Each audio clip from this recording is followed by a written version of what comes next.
Welcome back to the deep dive. We are jumping straight into, a piece of ancient wisdom today. And it focuses on something I think we all struggle with. Getting advice, maybe advice you know is important, but feeling that immediate gut reaction to just shut it down, argue, ignore it. Yeah, it's a classic learning paradox, isn't it? Right. We know we need guidance to grow, but our own wiring often makes us reject the very counsel that could save us a lot of grief. Right. So our mission today is really to unpack that. Why do we do this? Why reject good advice, especially when it feels uncomfortable? And maybe more importantly, how can we kind of override that internal programming to keep learning? Okay, so we're diving into an analysis of a specific instruction, just a single line, actually, from the book of Proverbs. It's been looked at for centuries as like a warning for learners. That's right. The core text itself is pretty direct. It says, "If you stop listening to instruction, my son, you will stray from the words of knowledge." Simple but heavy. It really is. Hmm. And it points to this ancient observation of, well, a psychological thing. The original Hebrew actually emphasizes this immediate link. Oh, interesting. What's the Hebrew? It's, so Elias bro, Wow. which transliterates roughly as Shadal b'ni lishmo musar lishkat mi imredat. The idea is, the moment you block that guidance, that musar, you instantly start veering off course. And the target audience, my son, that's basically anyone trying to learn, right? That's exactly. It's the learner. Anyone who needs to take in wisdom to, navigate life well. So let's break down those key terms then, because listening here isn't just like hearing sounds. Not at all. When the text says listening, shamo, it's much deeper. It implies a full acceptance, taking it in, integrating it, letting it actually change how you behave. So it's active, like Yeah. taking notes versus just sitting in a lecture hall. Precisely. It's about engaging with the material, not just letting it wash over you. And if you fail at that active listening, you stray. What does stray really mean here? Well, the Hebrew word shaga paints this picture of being lost, unsteady. Your judgment falters, your path gets wobbly. It's like you've thrown away your map. Because you've ignored the signposts. Exactly. Those words of knowledge, they're the reliable signposts, the established norms, the sort of trustworthy standards that people have figured out work. Shutting down instruction is like, tossing the map out the window in unknown territory. Okay, so the ancients clearly saw this problem.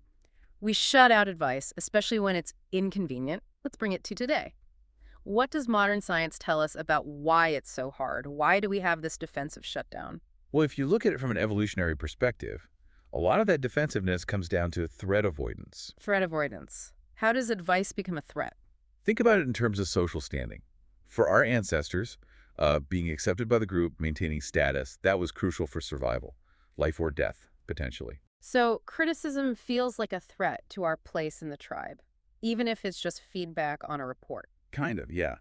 Our emotional brain, especially parts like the amygdala, can interpret unpleasant critique, even constructive critique, as a social threat. So the immediate reaction is rejection, because protecting your social standing often feels more urgent than, say, correcting a mistake. Wow, okay. And then there's the brain being, kind of lazy. Yes. Fundamentally, our brains like to conserve energy. Processing new information, especially information that challenges our existing beliefs or forces us to rethink something, that's cognitively expensive. It takes effort. So the brain prefers the easy route. Generally, yes. Right. It favors information that confirms what we already think. Psychologists call this motivated reasoning. Motivated reasoning. So if advice doesn't fit my self-image or sounds like hard work, my brain just flags it as wrong or ignore this. That's often the shortcut, yeah. It's easier to dismiss it than to grapple with it. And there's a third thing working against us: negativity superiority, or negativity bias. Ah, the idea that bad stuff sticks more than good stuff. Exactly. You get 5 compliments and 1 criticism, and what do you focus on? The criticism, every time. Right. It feels bigger, more important, more threatening. And that's because negative information gets prioritized by the brain. It triggers a stronger reaction Why does it feel so much bigger, though? because it's registering as this exaggerated threat. And the part of the brain really driving this immediate, intense reaction is the amygdala. The amygdala, that's like the brain's alarm system, right? Spot on. It's the immediate fire alarm. It reacts instantly to perceived social threats or negative cues, triggering that defensive fight-or-flight type response, which, in a conversation about feedback, often looks like avoidance, denial, shutting down. So the alarm bells go off the second we feel judged, and we just want to run away from the conversation or argue back. Pretty much. And that leads us right into a really key psychological concept here. Psychological reactance. Okay, reactance. What is that exactly? Reactance is that powerful, often subconscious urge to rebel when we feel like our freedom or autonomy is being threatened or limited. Like, don't tell me what to do. Exactly that feeling. So when instruction comes across as coercive, maybe condescending, or even just overly forceful, our brain doesn't register it as helpful guidance. It misreads it as someone trying to control us, infringing on our freedom to choose. And that triggers the pushback. Instantly. Is that knee-jerk defense. And, research backs this up. There was a review, I think Steinville and colleagues in 2015, basically concluding that forceful, controlling ways of giving advice often backfire. They don't work. Worse than that, they actually increase resistance. People reject the message, sometimes even dig their heels in against the advice. The communication channel just slams shut. And this isn't just theoretical. We see this play out, right? This shutting down, this reactance leads to actual problems, like straying from known standards. You mentioned a culture festival example from our source material. Yes, it's a really clear illustration. There was a student, let's call them A, who was handling video editing for a big school event. Okay. A senior colleague gave some very specific and frankly wise advice about checking copyright for the background music. Really emphasized using only commercially permitted tracks. Crucial stuff. What? But student A felt the senior was being condescending, talking down to them. So the amygdala alarm went off. Reactance kicked in. You got it. Yeah. Perceived the advice not as help, but as interference. So they blocked it, ignored the inconvenient instruction. And the result? Predictable, sadly. They strayed from the known standard, the copyright rules. Last minute, right before the event, someone discovered the BGM wasn't cleared. Oh, no. Huge scramble. The video had to be pulled, re-edited, the deadline was blown, and the whole team lost face. Major credibility hit. All because that initial instruction was shut down. And the student later regretted it, right? Realized they should have at least double-checked that one key point. Exactly.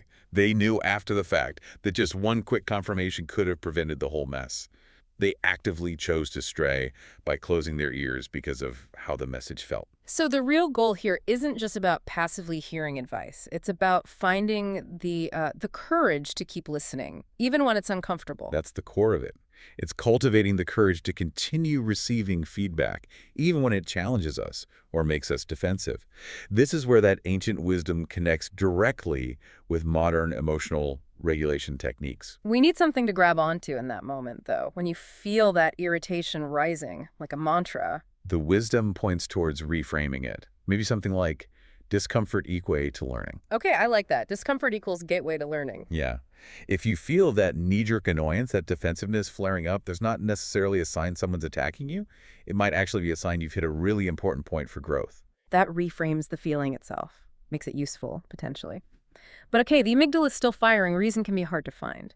We need something practical, like an immediate if-then plan. Something actionable right in that moment. Absolutely. We need a tool to create a pause, a circuit breaker, between the feeling and the shutdown reaction.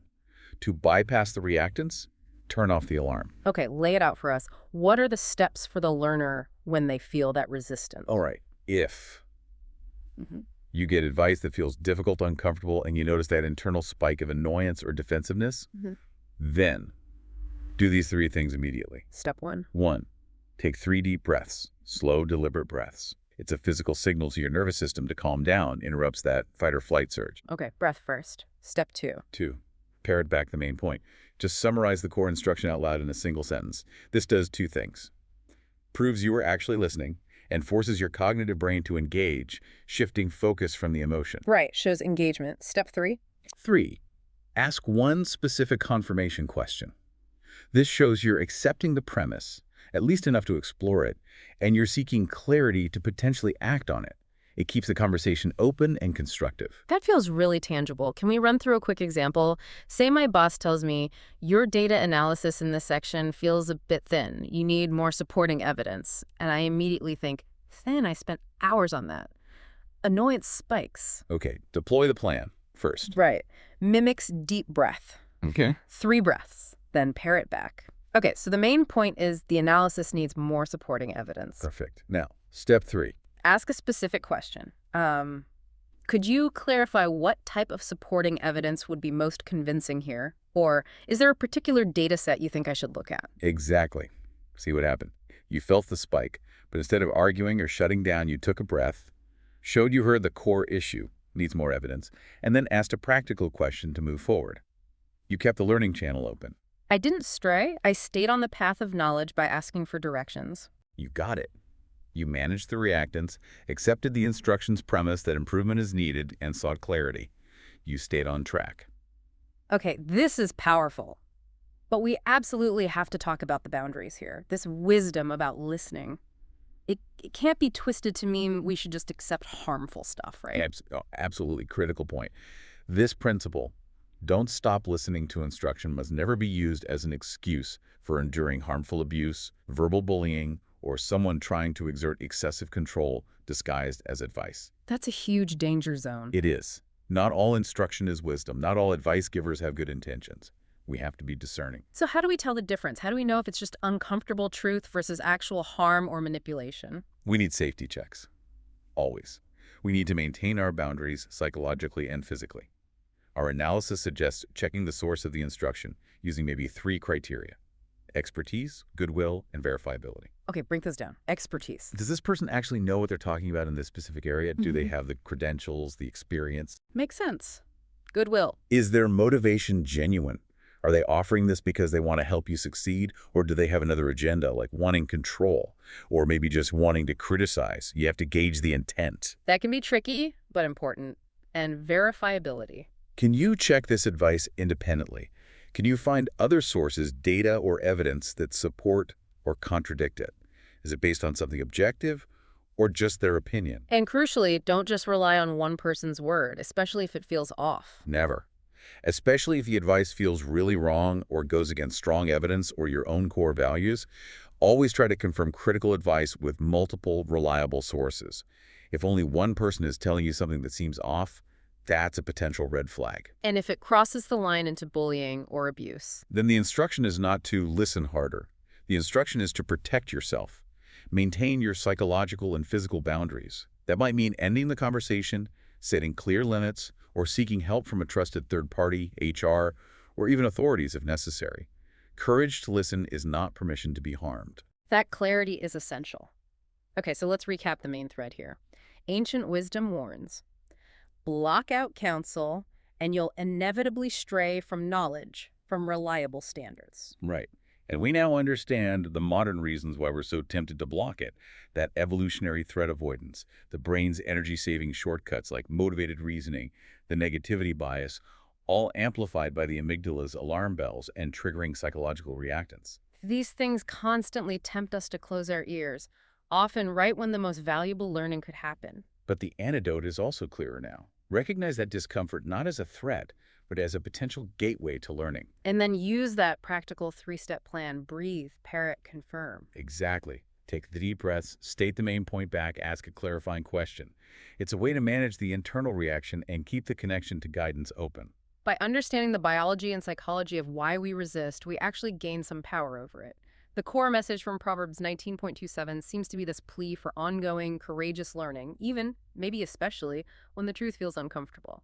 It really is. And maybe here's a final thought for you, the listener, to chew on. This ancient source seems to imply that often the most vital knowledge, the stuff we really need for growth, it's hiding inside the very feedback our defensive brain desperately wants to label as just unnecessary interference. So the question becomes, what crucial piece of feedback might you be avoiding right now? What discomfort are you pushing away? And what important knowledge, what reliable standard might you be straying from, simply because you're letting that internal alarm dictate whether you listen? Maybe that discomfort you feel, it might just be pointing you towards the map you've been looking for.